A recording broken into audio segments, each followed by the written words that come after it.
Pandemic Perspective by Christina Baltais.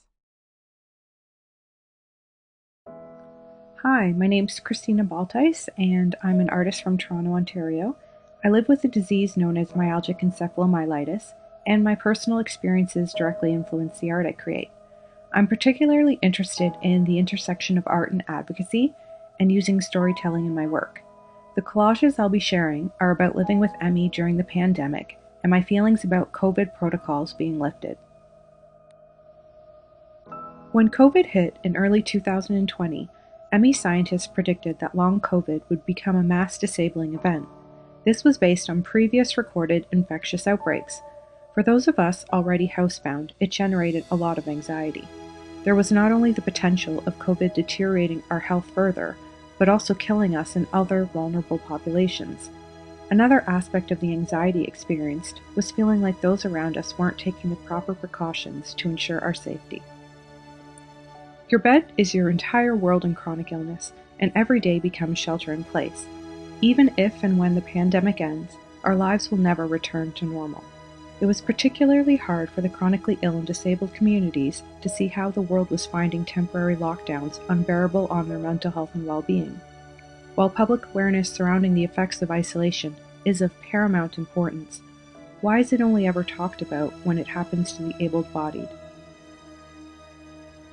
The primary means of connecting and building community for the chronically ill and disabled is online because so much of the world is inaccessible. During lockdowns, we watched so many accommodations be put in place to keep everyone more connected. The world adapted and opened up to us too. Working remotely was commonplace. Church services and concert shows were being streamed. Therapists could be accessed online, just to name a few. Many of these changes have been denied and claimed impossible when it was just us needing them. As mandates were lifted, we saw all this access taken away because it was never created for us in the first place. There's not enough public awareness around the very real possibility of post-viral diseases like ME developing after COVID. Viral disease experts estimate the number of people with ME to triple or quadruple due to the pandemic alone. Whether you're fully vaccinated or not, the notion of mild cases is a myth, as those are the cases at highest risk of sequelae. Research is revealing more and more that COVID is a vascular disease which has multi-system and multi-organ effects, which can occur silently over time. This type of damage is not simple or easy to treat.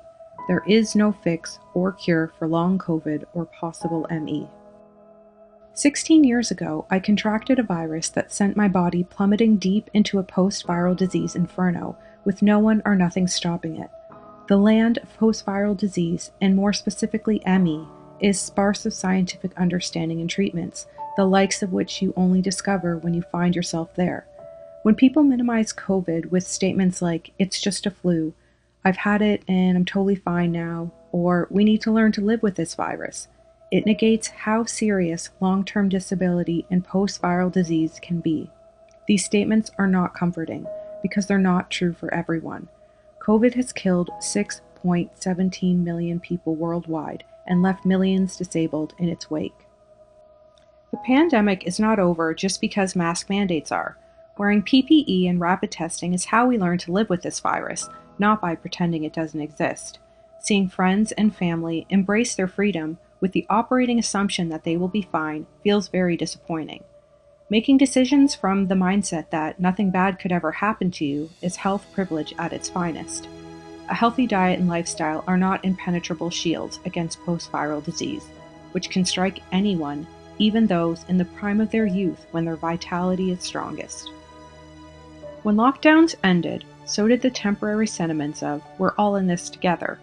The general public were only brief visitors to our housebound way of life, a much less constrained version when compared to ours because they're not sick. Their newfound freedom did not include protecting the most vulnerable in their communities, who still must shelter because of the surging numbers of COVID. "We're all in this together" really meant, we're all in this together only when it affects us.